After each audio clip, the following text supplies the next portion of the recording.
So what do we have next? Up next, we have Sleeping Beauty by the same artist. Louis Icart. Very beautiful. I like the different form here. The oval appearance, again, primarily black and white. A lot going on. I love the use of color. It's hand-signed. This is a fabulous piece. It's very different. Yeah, I mean, and you know, this is sort of, we're going back to sort of sensuous. The woman sort of, this beautiful woman reclining. And you can see very much what time she's from. I mean, if you look at her hair, it's very typical sort of 20s, 30s sort of haircut. She's wearing this very flowing sort of dress. And again, you know, focusing on beauty, focusing on sensualness. I believe that medallion format would be something that he would have drawn from one of his inspired by the 18th century artists, Watteau or Boucher, or maybe even Fragonard. And I imagine the shape is an homage because people weren't necessarily doing nearly as much. And you know, and again, sort of all of these wonderful happy places to be. You know, the little puppy all curled up, you know, asleep beneath her. You know, he's got an unbelievably adorable face, actually. Yeah, that's cute dog. I guess a little St. Charles, I would guess. Yeah. With using actually very, very minimal amounts of color, she's highlighted with this blue, this blonde, these blacks, and you know, and then against this gray background, which is unbelievably detailed.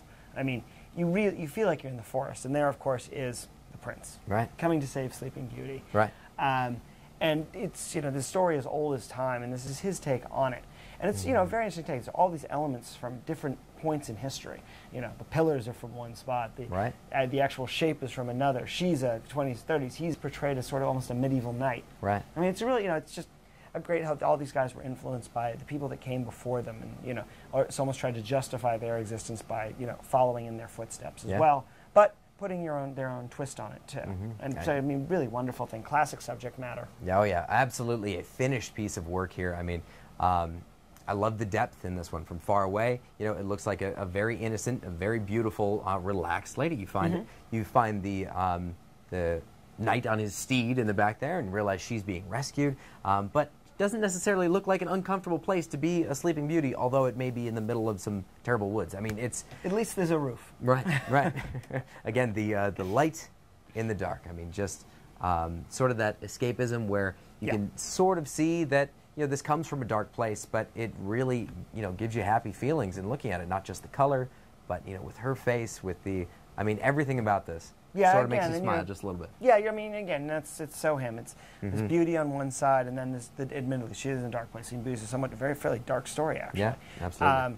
And you know, and that's very, very who Icart was. You know, he never recovered really from what he saw in World War I, but always tried to wash it out by doing these sensuous, sweet images. And I think this is, you know, a wonderful example of what he really was. Yeah, and this is a limited edition as well.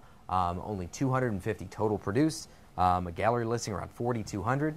This is yours for $26.99. I mean, that's something to own. That really is a fabulous price. Looking at that, you can tell that's worth it. Oh yeah, it's a terrific thing. Yeah, could be yours.